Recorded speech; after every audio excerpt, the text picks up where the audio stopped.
vraiment courant tozwa courant na un mois tozwa ngo 2 semaines na 2 semaines wana so bakati yango une semaine totia une semaine donc courant koto sinela tika na ye atika na lisolo courant donc la fantaisie pas ba lumière ozo pela o ya panneau ya l'état cheli biso donc courant pena tika allo ngamba courant po na un mois to pela quoi une semaine donc courant ba ozo parti par là na ba dollar na ba braza ba pela 565 awa atika azo facture ya fele ale biso mo yo fele donc na bakati kutu koloba te donc ezopelaka na bato non. Bonjour, bonsoir mesdames et messieurs, chers internautes de chaîne YouTube Yabiso Podcast. En tout cas, un grand merci à vous pour votre confiance. Vous avez besoin vraiment. Vous avez partager ma émission, vous avez liker, vous avez continuer toujours à s'abonner à la chaîne Bolinga Makasne. Donc, Yabiso Podcast. Eza chaîne moko ya ngai ya yo pe ya biso nyonso bana mboka. En tout cas, un grand merci na ba diaspora baza bongo libana ya mboka na ndenge pe ozolanda biso pe ba commentaire na bino surtout et to sala pena kitoko makasi. C'est bien moi votre humble serviteur Watakin 24 le lion de la presse congolaise bakisa liso sur Exode 14 Mikolo gauche droite clic clac et na sima caméra nazana artiste Coco Safou. Et un grand merci à vous Montréal pour cette belle image. En tout cas, internaute Nabiso, lelo awa na zabongo na route ya Siforko, to la sabino Siforko ndenge koma batika mboka kala vraiment et biso to lingara to kota pena partout parce que batika mboka kala surtout mingi vraiment et lokwa naza awa na district ya Changu précisément na commune à Massina, donc la commune à Massina, la route Siforko que vous voyez là. Et à l'époque, c'était pas comme ça. Ils ont vraiment sablé. Bah, route à Siforko parce qu'ils appellent un cimetière. Cimetière moko kangama mais biso biga mboka biso Congo jenenge kendanga nango bord déjà kangama nango mais na nenga ba gidiba na misika furimba kunda na boka moi ba tuna nenga ya ba gidiba quoi. Donc toza awa na entrée place on a télémi za bongo na entrée ya route Siforko. Siforko za rapena makadamiser beauté za ki sablé. Depuis à l'époque, quand on a kunda batuna semestre ya Siforko, to banaza ba mitu ka pena na kota nango ma, to banaza kende na ndenge longo bani te ndenge ba mitu kezo kende lelo. Donc na ndenge longo bani te ba mitu kezo kende lelo. Et puis na lobongo na ngai moi c'était bozomona, toza bongo na boulevard Lumumba, donc toza boulevard Lumumba. Derrière moi c'est koto bakendaka bongo kinkole pona kolia bongo mesa mai pona kolia bongo maboke kaka ndenge zalaka et puis kokende bongo ba plaza kokende ba site belé bantele et puis aéroport international ya Njili eza bongo na sima na ngai na sima ya artiste Coco Safou eza bongo ba mituka oyo ezomata bongo vers ville bakende ville bazokende bongo ba matete bazokende ba lemba donc wana eza bongo na sima ya artiste Coco Safou. Neto ba na bino accès pour balancer mon mukie ne bozomona ba mituka ba moto o ezouta bongo na se ezomata likolo donc c'est à dire bazouta bongo na suka vraiment bazouta bongo ben na suka na route ya Siforko nzele koma pena kitoko et loro biso pena mingi to kolobela awa lelo d'abord kolaksa bino nzele ya Siforko ndenge koma to koma pena tina suka et puis compagnie ya Transco numéro 1 lango za la awa babisi ya Transco là awa et après awa et là la rappel na limité mais base les vraiment awa na Siforko parce que ça est animora munene awa et awa na disika Changu précisément commune na Masine sukapi ba mituka ya l'état ya Transco et là ka donc to moni pe lisusu ba ko tela bango éclairage public donc éclairage public et côté vraiment bana Masine surtout bato ya quartier Siforko awa bazaki bongo ya ko sepela vomba beta bongo milolo mais ya pas si ezaka insécurité zo continuer toujours batie ba mine na makadamo ozomona oyo vraiment donc yebela zo chombo tapena na pants soko tena ndenge mo soki ndenge nini okolela chombo kila na ndenge ba maroke balelaka ba chombo na bango ta ba robeta bongo éliminatoire mondial awa donc to yebela vraiment Montréal artiste Coco Safou tozo kota sikoyo to kota pena to laksa maleme molo ndenge Siforko ekoma ti na sukana et cause la peine malamu mingi. Donc merci beaucoup. Tokota parce que TVZ radio tenir la na bino kaka. Mais bon continuer bon ça na te ba commentaire na bino surtout et cause la peine kitoko makasi. Merci beaucoup, c'est tout juste après, merci. Oh, eza biso na biso na biso. Suka ya makambo eleke bandeli mais sikoyo ndetango na biso na biso. Lelo eza lelo. Don't have to wait till tomorrow. Poto kende liboso tia kondima likolo na nyoso po mosika to wuti nini te to moni na nyoso to sali me kondi me kuli forever grateful I'm counting my blessing but when you begin cause eleki mingi likolo na seko lekaba ute bandeli si to benga mabalongi always give thanks for the life I'm living the coming is like I'm watching a movie. Soki na kanisi bola muna yo elekela kangai osali ya kokamo oduwa give in exchange koma koyemisa ngai liwaya sondi mapepo ngana zwa bomo ya sekwelekela kangai give to Caesar what belong to Caesar ya bisolo kumuto pesa na nkolo Oyo eza biso na biso na biso suka ya makambo eleke bandeli mais sikoyo ndetango na biso na biso lelo eza lelo don't have to wait till tomorrow poto kende liboso tia kondima likolo na nyoso po mosika to wuti nini te to moni na nyoso to sali me kondi me kuli forever grateful I'm counting my blessing but when you begin cause eleki mingi likolo na seko lekaba ute bandeli si to benga mabalongi always give thanks for the life I'm living the coming is like I'm watching a movie. Soki na kanisi bola muna yo elekela kangai osali ya kokamo oduwa give in exchange koma koyemisa ngai liwaya sondi mapepo ngana zwa bomo ya sekwelekela kangai give to Caesar what belong to Caesar ya bisolo kumuto pesa na nkolo. Comme je vous avais dit dans l'épisode bino toujours nazana route ya Siforko oyo zo bongo na commune Masina précisément na district ya Chango alors ba yebi route nzela ya Siforko ba yebi en tout cas tout le monde vraiment que nzela Sifoko basala yango vraiment donc basalite mais basala yango mais te ko l'accepter na bilili parce que batebele batika Sifoko boete batika ngo boete batika ngo zaki bongo sable mais bamona lisusu bamona pena ndenge ba moderniser yango en tout cas batie pena beton pena kitoko makasi batonga na ndenge gouton te batongi pena beton en tout cas sala pena kitoko makasi na moni tout le monde a population to pe habitant bazoyi bongo na quartier Siforko en tout cas c'est pena kitoko makasi ndeko sa fu meka mpe ko balancer l'accès pena makada mango bomoni ndenge koma donc za pena beton mais l'important toujours que ne bongo kokunda na cimetière Sifoko ezalaka boete mais lelo vraiment nzele koma pena kitoko makasi population ba koma bien kotambola na bango surtout kolonga bongo na terminus kuna kobima bongo vers boulevard Lumumba pour nous avoir transport au Kende et bien si ko bango ba kenda kana vraiment en tout cas nzela vraiment kitoko makasi et puis te comme on appelle sous et ba et puis sous côté là bango pe éclairage public donc éclairage public et quota vraiment et population vraiment va se pela kitoko makasi maintenant on toujours TVZ radio tenga za mingi songi dans sur la vraiment na ndeko na ngai ko za pena mala mingi lisu likolo ya lisu ka ndenge zalaka mbote chef bonjour comment on est papa comme Caleb pasteur Caleb. Ok, merci beaucoup papa Caleb. Tu as moi histoire qui ya nzela o ya route Sifoko. Est-ce que moi ba souvenir ezali nzela o avant comme na makadam boy? Bon, normalement ba souvenir ezali nzela to ko loba etongama na bandakala. Mais à un certain moment ebebaka. Ko umeli pe mingi et comment mabulu surtout bisika auto vani tronçon o nyo surtout. Ah oui, c'est vraiment impraticable et bebaka nyo surtout. Mais grâce à Dieu osungazanga katia ya bongseli biso esika oyo et lelo pe tozomona lisusu éclairage komi eye kwa sire biso na insécurité surtout na bisika autotelemi et vraiment bisika moko okoki ko lekate ba 20h 21h okoki ko lekate donc place autotelemi na place mo bena mabe makasi non mais siko to komi na assurance pourquoi parce que ba minda eza hotelemi déjà parti à simakuna ozomona tronçon oyo nyoso tout ozomona. Ok, ezalaki molili moyo leka ezate ozoleka boye bayeko bimela o brisque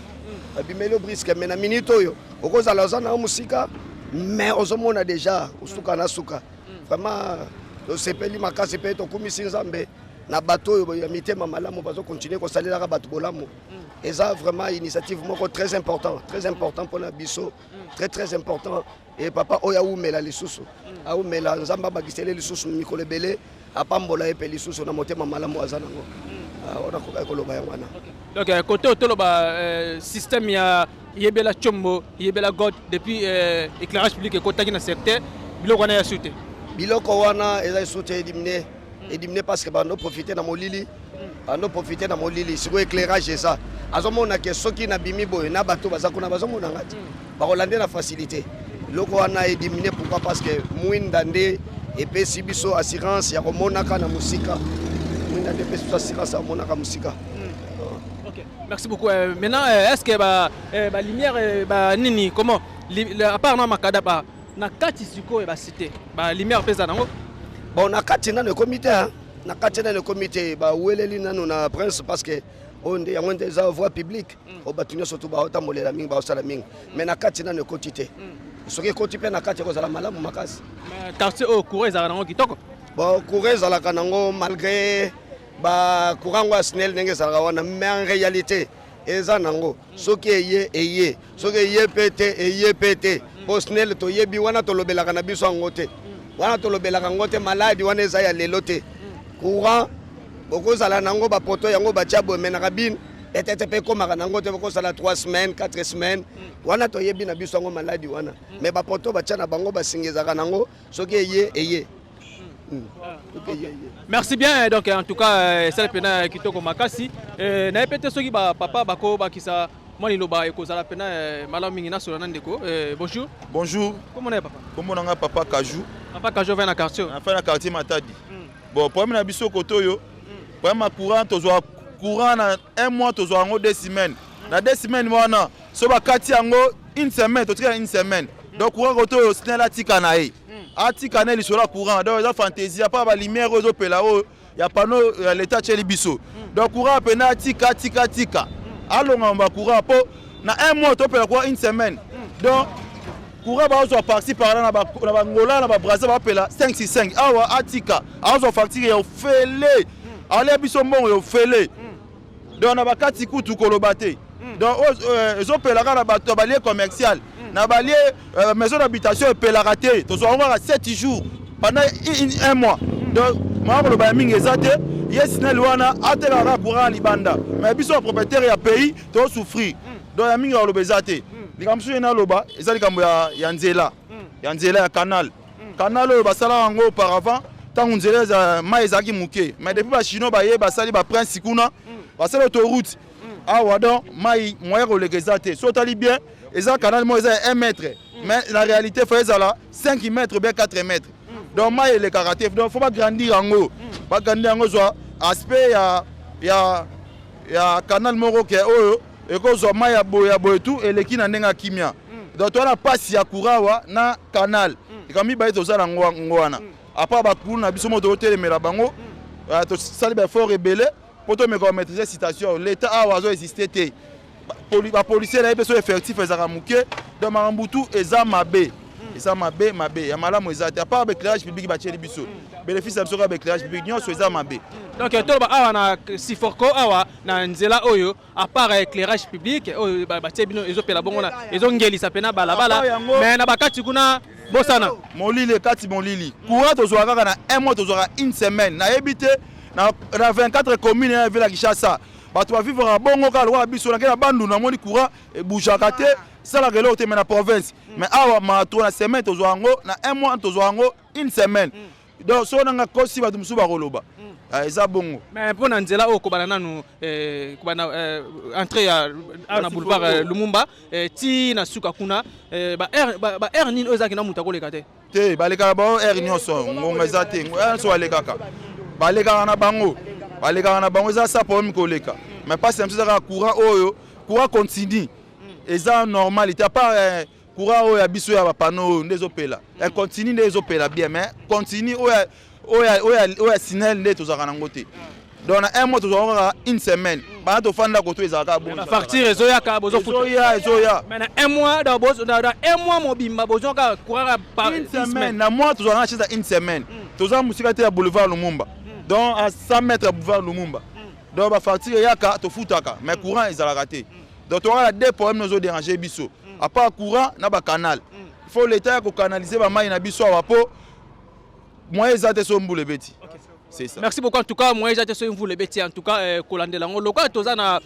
saison sèche en tout cas kolandela ngo pour que soki to koti na saison de la pluie en tout cas ko za pena mabe makasi boki ndenge bando ba uti koloba éclairage public oui c'est bien bon pour mettre aussi la sécurité en tout cas c'est pena kitoko makasi mena ba kati pe kokota et ko za la pena bien kolandela vraiment ko za pena bien mbote mama Mbote papa nanga. Comment on est maman? Comment la Maman Marie? Maman Marie bena maman Marie zapena kanna magazi ko pa te. Beta na lisona nzela na sifoko na beta ambiance za ndeni. Netinga kutu hein. Elo na loba penza ya grave awa. Il fallait boyande na mbula. Omoni na elanga tozala biso bien mais na mbula. Maye tonda katala yo boko canal oyo. Est-ce que lekisa mayo ba chinois ba saela biso kuna. Na bibembele kaka awa mayi ple bibemba batu po mutu ndako ekwei acholi kanalo ezo simba te mayi ezo tonda la balupangu bamire ezo bukana mayi ezo sala ba retour ekota tina bandaku bino moko boomona tomoni bayeki osala bata ODV mais tala bango batiki elo moko basali solution eza te l'État ye moko papa na biso toyebaki te lokola ya koti makambo nyonso ekobonga mais toomona kaka tokoni na so kokufa kaka tokufa ya kotelema tozala biso ya kokufa mai ezoleka te tala yo moko papa tonse mpe kuno toloba toke male maman Marie toloba mais ceux qui m'a épé ezoleka te mais de côté le tomo ba foule ezana olebo condamner kaka l'état mais bato bino mo boza ndinga bozozo ba foule bozo bo asuna kati et puis ba bouteille vina zo mona na kati terrasse les ebele moni ba foule ezo uta kuna la ngambo na prince sera elongwe la prince lokola awa canal eza mukie ekangami boucher soki awa eza polele munene eleka nango mpo eutaka musika bafulu mosusu eutaka Gombe baomema baye babwaki na prince mai ebeti eye kote oyo na basaki na banini nyonso tala tovivre mabe bino moko bana quartier basamedi bosala salongo te basalaka me kanal oyo nde eleki mukie babongisa kanal oyo bafongola yango ekoma munene tala awa bayaki basali bisalasala soki toyebi malere oyo koyela biso tokanisaki baotonga me ti sikoyo baotonga te me mbula soki ebeti mai nyonso ekotela biso na bandako donc tokoma préféré mbula soki ebeti mutu nyonso avandi ya kovanda mpo nini mai ezoko ndenge ezala bandako mosusu tobike soki mvula ezobeta pongi ezalaka kitoko ya biso te babebisela biso na bato basala bisalasala na prince batobola bitobola tobola nzoko baye kobebisa likambo mosusu ya mibale tobeta se te omoni nzela oyo bato batongi bandako na kati ya kanal leta zwela biso solution tobandi epa putu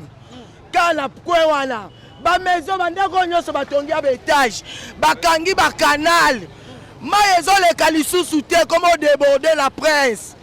leta zwela biso solution bango balobi eza bango basali mais toyebi kanal ezaka ya leta yango zwela biso solution kanal ekomi mukie na suki wana me napesi félicitation na régie des eaux tozomela mai chaque jour ekatanaka te me courant mbwalala. Merci bien donc binomoko ba internet na biso et puis boti boko yoka bongo mela ya population vraiment awa na quartier Sifoko et en tout cas koyeba pena kolandela tout le temps ko kita sur le terrain la population en tout cas kitoko makasite ndeko safu merci bien toujours lisu kola lisu na ebike bayoki tiboko sala ngo ko zapena kitoko makasi et maintenant tozo continuer chemin na biso to koma isiko wapi esika route Sifoko suki vraiment et ko zapena malam merci on se touche juste après merci ikolo na seko lekaba ute bande bisitu benga mabalongi ozi thanks for the life I'm living the coming is like I'm watching a movie soki nakanisi bolamu na yo elekelaka ngai osali ya kokama oduwa give in exchange koma koyebisa ngai liwa ya so ndima mpe mpo nga nazwa bomo ya seko elekelaka ngai give to Caesar what belong to Caesar mingi ya kolobisa te ya biso yango oyo eza biso na biso suka ya makambo eleki ebandeli me sikoyo nde ntango na biso lelo eza lelo don't have to wait till tomorrow na Sifoko donc na Sifoko tozasiko précisément awa na terrain ya Saldemi terrain oyo kenda sango parce que na masina tozana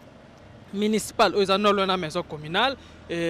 toza na terrain de bosque zo bongo na Petro Congo et puis toza awa na terrain ya Saldemi awa na masina Sifoko terrain au tebi bimisa ba joueur rebelle bimisa pena ba joueur rebelle mais grand star lokola Ben Malango tebi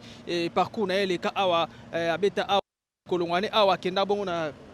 tout puissant Mazembe, après tout puissant Mazembe, et Aki Kokene Bongo na Belgique, après Belgique,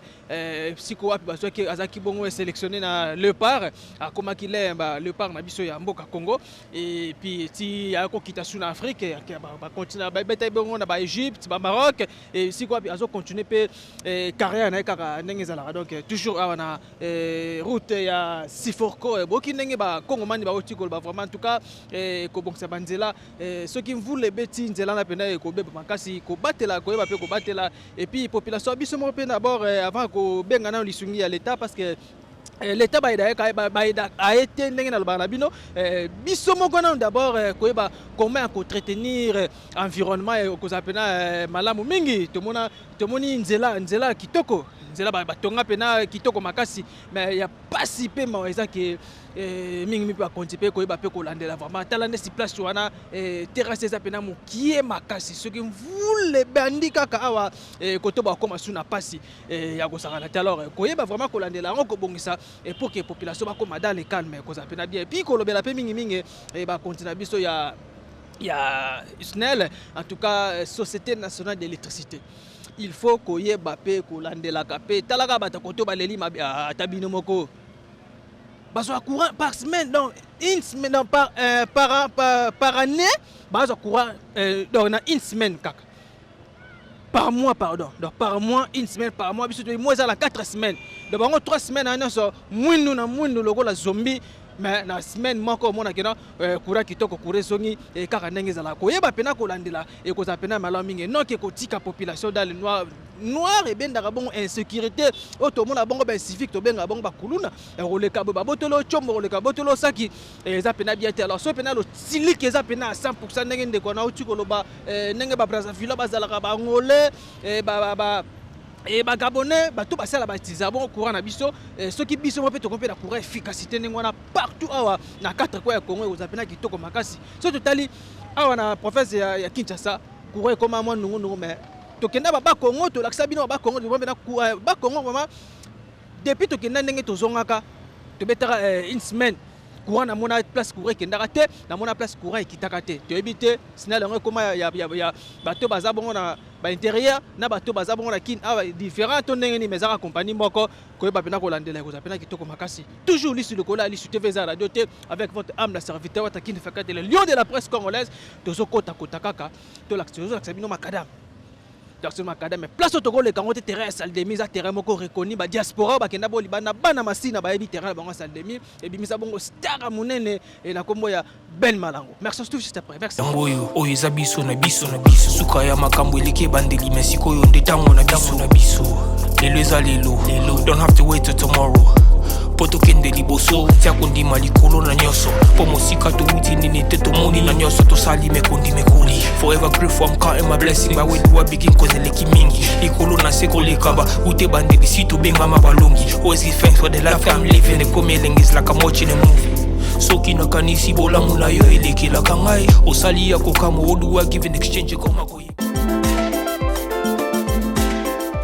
Voilà, très chers internautes, mesdames et messieurs, donc nous sommes toujours à la route Siforko, à Wande Sikwa Pitomeki, moi qui est côté le Maïpi, Kolak Sabino, comment place aux Alaki wana, entrée wana, tout le monde Bakadam Peneza.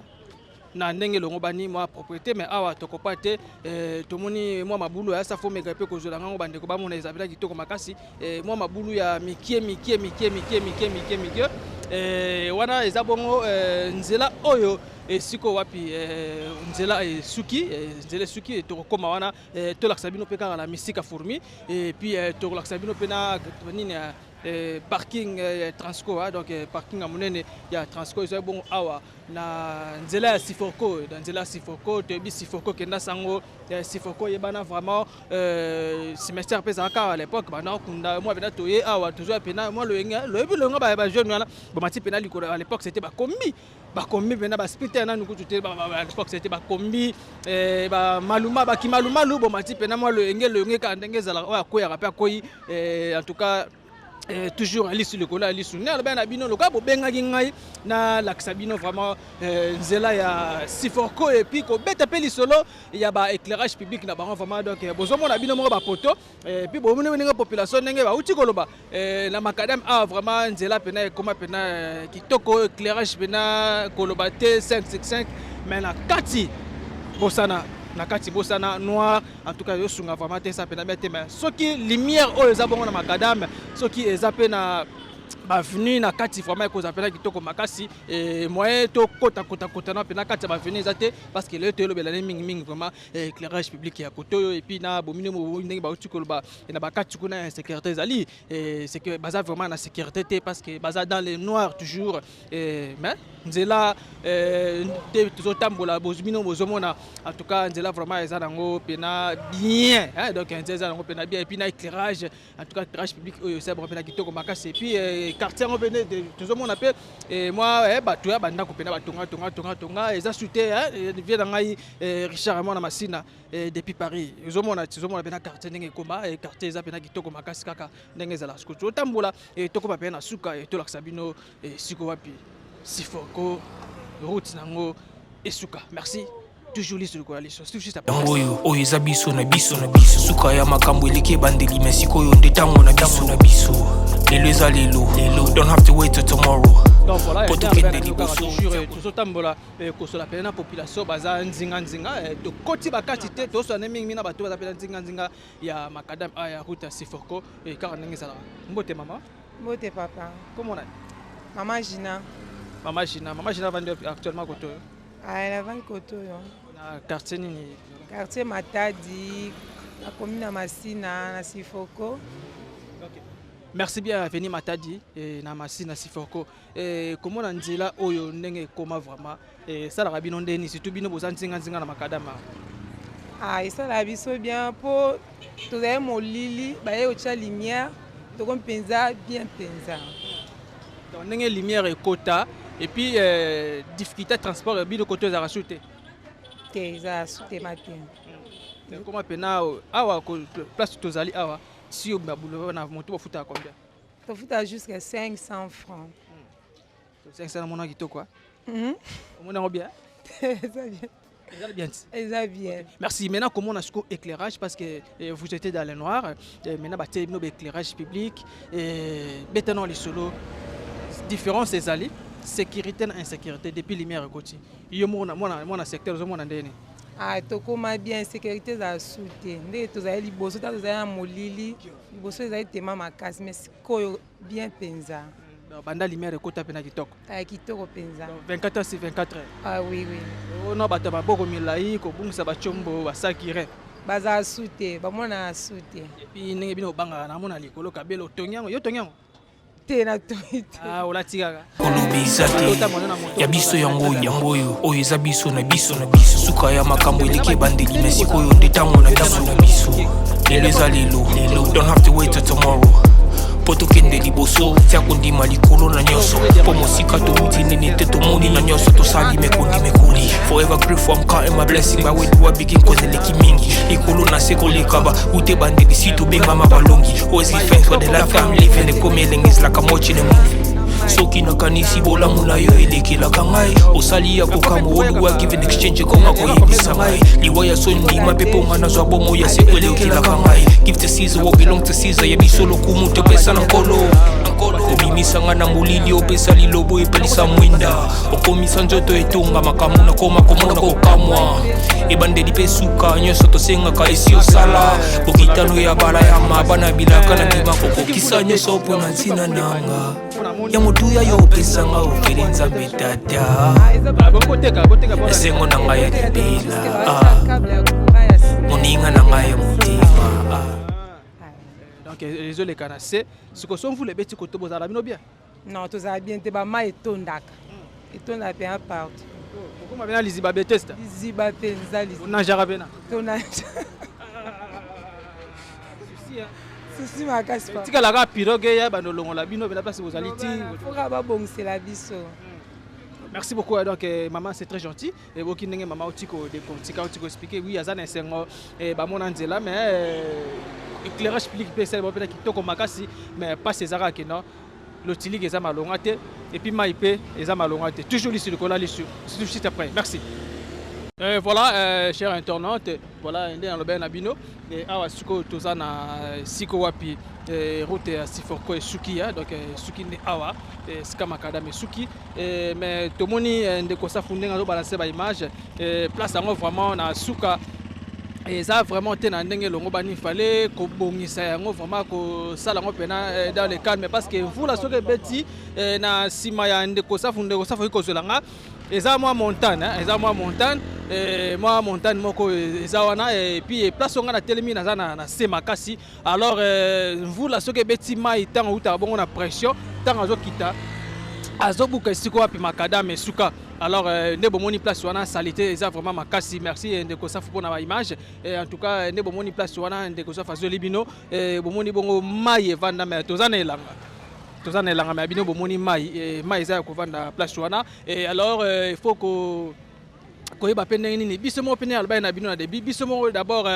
ba petit peuple koyeba neni ya ko entretenir place na biso koyeba neni ya ko bongisa ngo avant que l'état aya biso mo pene ba jeune à quartier to sali moi association moko boye chaque samedi toke na commune tozi autorisation et après toye to bandis ko bongisa koyeba ko sala koyeba ndenge nini eloko na biso ko batela ngo pour que ezala kaka bien et puis na grande surprise nepe tout ça awa ne abela bino kaka na sima na nga na sokeke ti mupanje siko ba moto zo baluka nzela mo eza mabele kenda siko na cimetière vers cimetière ya Sifonko mais ya okama na moni bato basala ba peka kokunda bato basala ba peka kokunda mais biso toli masola te mais tana na nenga ki songi tobo la koti mo mukie na moni kaka bazo kunda bato ya okama vraiment donc bomoni route Sifonko ezaka bongo sablé à l'époque tant tozo ko kunda bibembe tant tozo ko tala ba match na terrain ya Saldemi parce que terrain Saldemi est l'un des terrains ya minene awa na disika changu précisément na commune na Masina za pena munene makasi o ba no bisa bongo ben malango bonto l'axibino terrain ngo awa sikoyo terminus ma bozomo na sima na ndenge potopoto za pena makasi mais toza na saison sèche. Au début que non elanga na mboka na biso Congo tozaka na deux saisons toza na pluie et toza na sèche. Alors ceux qui to continue na saison pluie parce que là déjà tozo koma bongo tozo nga bongo na mvula na ba moyi na biso ndenge to mesana awa na Congo ceux qui voulaient beti ba mai wana yo sa pena kitoko makasi te yango bomoni ezopesa bongo ba maladie ba ngungi mais toza na elanga toyebi que na bangungi na ilanga bazala te mais tozo kopate na mbonga na biso Congo ilanga oya turo yo mama na bangungi ya kozala na kute na bapale soko somi mustiko te lobi na ko mapena njoto pena kozala pena mbuma lokola papa na biso Jacob ya Bible en tout cas koyeba pena kolanda bongo population ndenge ba otikoloba parce que biso tolinga mingi biso motoro bate parce que so tozo ba mona ate ba sala commentaire ba sa bongo kisongi alors boki bongo population ndenge ba mo ba otiko loba ba sepeli makasi na ba éclairage public akende ko safa ko edenga tout ça ba éclairage public oyo place Suki ne bozo mona na simana yo donc na simana yo mupanzi wala vers école ya collège de la Liberté voilà bozo mona bongo école catholique collège de la Liberté non loin na parking ya Transco bozomona ba mituka ozo mata bongo ezo kende bongo vers boulevard Lumumba bato ba kende ba aéroport bato ba kende bango pe ba njili ba kende pe ville ba kende pe Kasavu na commune ba mama Lorachou en tout cas route Sifonko botindaki bolelaki ya tout ba kité photo mona ngo kin fait 4 to kiti parce que TV Zarado toujours aller sur le cola aller sur mais to nous capte sur la peine bandeko bazanzinga pe ya terminus et suka puis ba mi tout capene suka ce qui peut opportunité kozala to sur la pe na ba wewa parce que bino bolela ba wewa ba plus vite possible papa lokwa Western Union ba wewa zwanga awa tikanga kuna na seconde komi kaka ndenge ezalaka merci tout juste après merci ya biso yango oyo eza biso na biso suka ya makambo eleki bandeli merci koyo ndetango na biso chers téléspectateurs et puis ba internet na biso nyonso il y a un podcast. En tout cas, un grand merci à vous. La confiance que vous faites toujours. Nebo aito kitabongo na changu a na commune Masina. Précisément na route à Sifoko. Bomoni tout ça qui bongo ne bandeli. Peut-être na suka. Biso to bandara peut-être suksaka. La musique a fourmi. Nenge zalaga mais TVza radio te toujours lisu lokola lisu. Mbote papa. Mbote papa, merci. T'as la caméra comment on a? Kombo nanga eza frère Antoine. Frère Antoine, merci beaucoup. Le lot est côté la bino awa na route à Sifoko. D'abord mon tour nanga liboso sana nu. Nzela oyo yo mona ngoneni take mona quartier. Depuis passer la bino makadama. Te nzela eza moi bien même. Nzela ne tozo mona mai ndeze eloko ezo déranger biso mai kaka. Soki bosali balongole biso mai ekotoko koma mpenda kitoko neti toza na ville. Mais soki mai wana ndenge ezolungwa te eza vraiment epesa biso passe. Balongola biso ka mai wana nga kutu na texte na nga carburant awa carburant bomona wana eza yanga mais ba manyama wana babana ko telema pembeni na nga po basombela nga carburant mais bango balongwe kuna bazo telema liboso ju musu eko ba ko déranger ba ko bebisa biloko abato eza mabe neto zo ebisa bino ba journaliste boko yebisa mokonza mboka ayo bongsela biso koto siko tozana elanga ba mai o ezo uta wapi. Bon, esika ma ezouta pe bino pe bozomona bokotala kete bino boza bato bokotala esika ma ezouta na esika ma ezosuka pe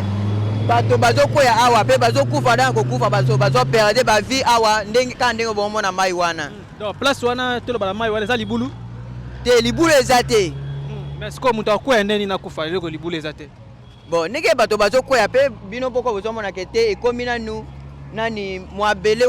wana nde bozomona kete ezo déranger biso koto. Po ekomi nani moselu fallait ba ya ba bongsela biso kotoyo ndeto zala mo à l'aise. Donc na likolo kuna ezala ngo propre mais koto ka nde mai ozo déranger nde lobi kina oteka essence na yo et avant auparavant ezala que non manima oya pena normal a jouer essence otekeli mais ba ko asuko koma kuna te pona mai o ka ndenge wana nde na zo ebisa bino kete boya ya ba bongsela biso awa po tala ndenge ya ba accident zo salema kuna ta yo moko zomona biloko abato ezobeba ka na présence na bino moko bozomona pardon papa moi déjà bota ndunde koyi déjà wana pona ngo virer koyi. OK maintenant là on est ce que zangi eta que bino mona d'abord ba jeune quartier beaucoup soit pe relève ya ko longona ba zelo wana ko bongsa pe pour que surtout bino ateki ba noteka non normal te tozomona te eloko ezate mais fallait ba ya batie la biso makadame po makadame oyo batie e baby de makambo ya mai wana ebandi lisusu ko bebisela biso biloko koto koto na mvula tolo ba pena bosana kozala bien te na mbula ata na mbula tozala ka bien te siko toza jour elanga toza bien te siko pona koloba na mbula tokozala ndeni fallait tango zotambola se ko lungola pantalon bien coupe la te zotambola mulumbu nde tozoyebisa bino boya obongisela biso nzela na biso ebebi. Merci bien en tout cas bomoni bongo population bon comprendre nous sommes à la route donc naza bongo na nzela donc bon comprendre nga naza na nzela bomoni ba wewa en tout cas nzela eza vraiment na suka na ebandeli c'est bon mais na suka bino bomoni eza pena pratiquement ya kobeba eza pena ya kobeba makasi ezo sala vraiment bien te bozomona kaka ndenge za en tout cas eloko oyo ezo sala vraiment bien te tozomona ba wewa ba comme na moins difficulté ya koleka parce que nzela na suka na route Sifoko na suka nzela eza pena mabe eza pena bien makasi te ya eza pena bien makasi te ndeko mbote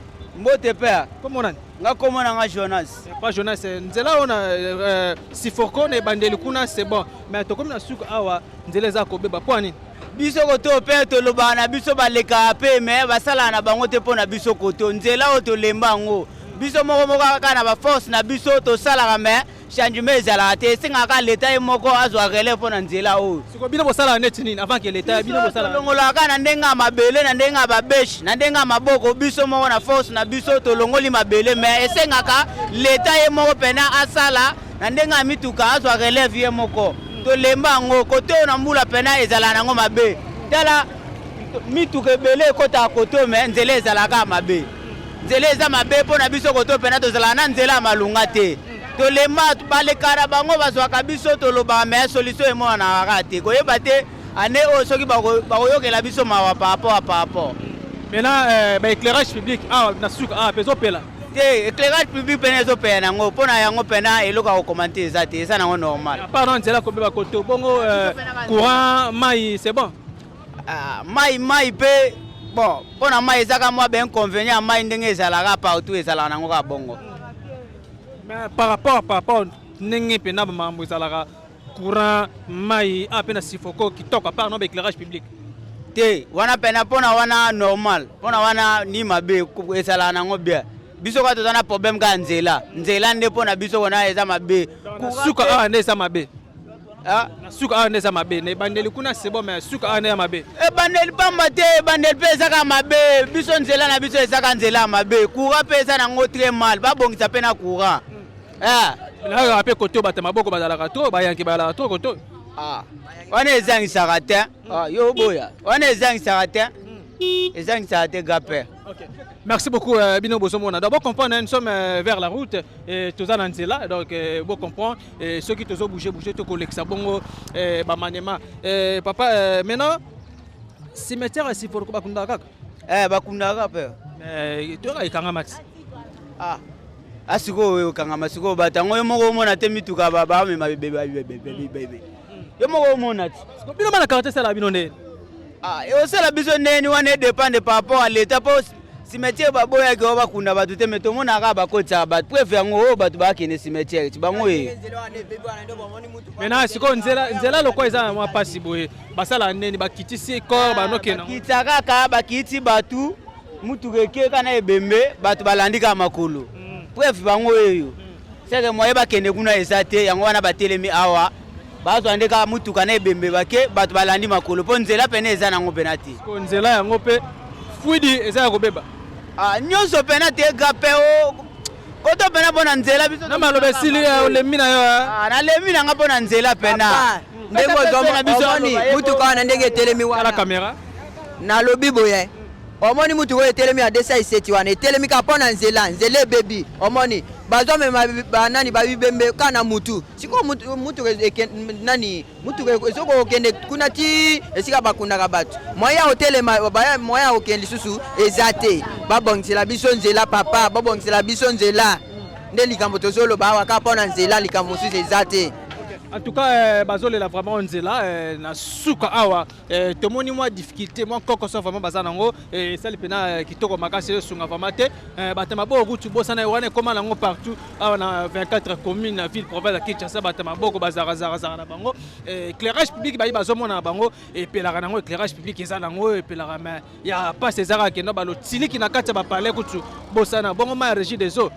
abazela ka ma mvula pa sokola en tout cas et sunga vraiment te faut qu'on landela pena makambo pour que population bazala ndenge moko elongo bani na ndenge moko pena correct ko beta pe masolo atala moko na ndenge bazalaka biso pe tozaka ndenge wala uzapena malaming. Merci beaucoup toujours lisu le kola lisu juste après merci. Voilà bino bomoni la fois passée tozaki bongo na cimetière ya Kimbanteke oza bongo cimetière wana ekangamaka déjà mais tomona bana banka ko continuer et puis bazo bategela kutu batu ba parler et puis même na sifoko teko mona susuke na batu bazo kendeka ko kundaka en tout cas to éviter likambo oyo il faut l'état na biso vraiment alandela yango koyeba parce que cimetière après soki kangami après 50 ans wana ba koyeba neni ba osala ba activité na kati wana so ba osala nini so ba osala nini ko zapena bien mais wana kutele kale déjà kala même ni ka batu bakunda kaka.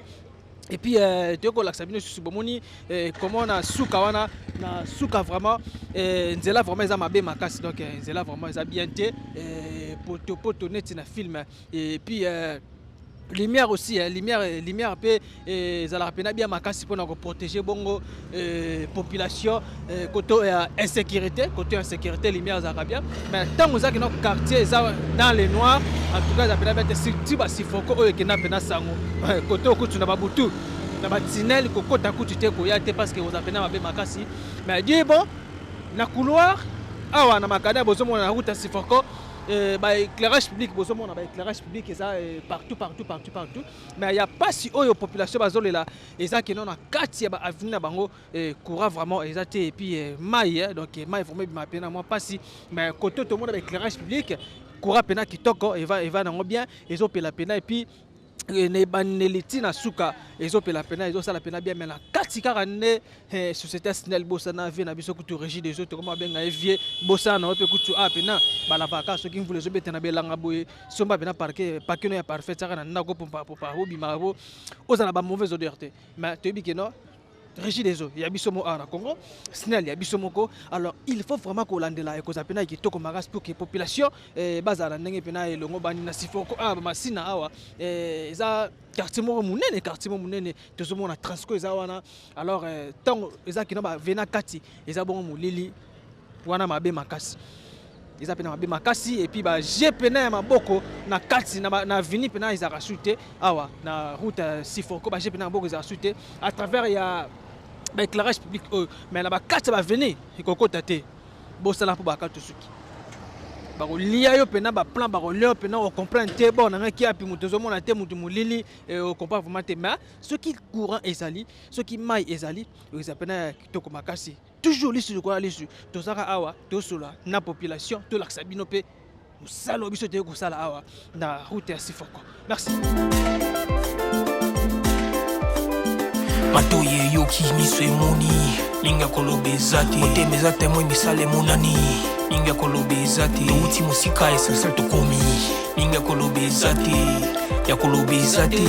linga kolobe zati ya biso yangoyo oyo eza biso na biso suka ya makambo eleke bandeli mesiko yo ndetango na biso lelo eza lelo don't have to wait till tomorrow poto kende liboso tia kondima likolo na nyoso po mosika to uti nini te to moni na nyoso to sali me kondi me koli forever grateful I'm counting my blessing by way to begin cause eleki mingi likolo. Voilà, très cher Antonin, chers téléspectateurs, en tout cas un grand merci à vous bozaki bon nombreux ya kolanda bongo émission bino moko lelo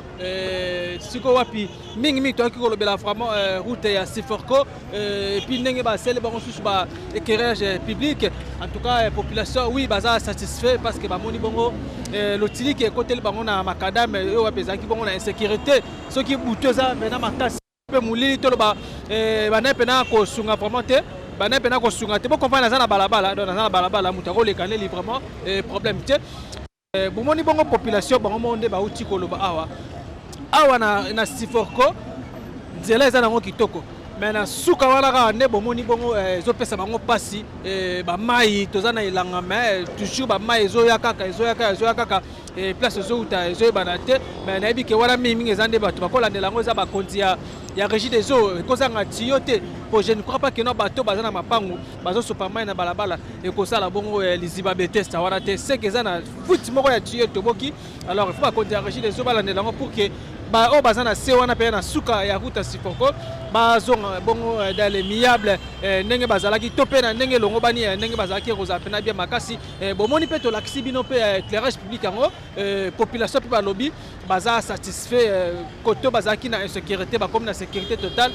juste na makada mais na kati population aleli kaka pona courant vraiment eza malonga te puis mai pe eza malonga te bomoni bongo bato ya masina Siforco awa ba oti kolela pourquoi ezaka bango misusu ba bomoni ba oti koloba loba trop balemba na bango kutu da balemba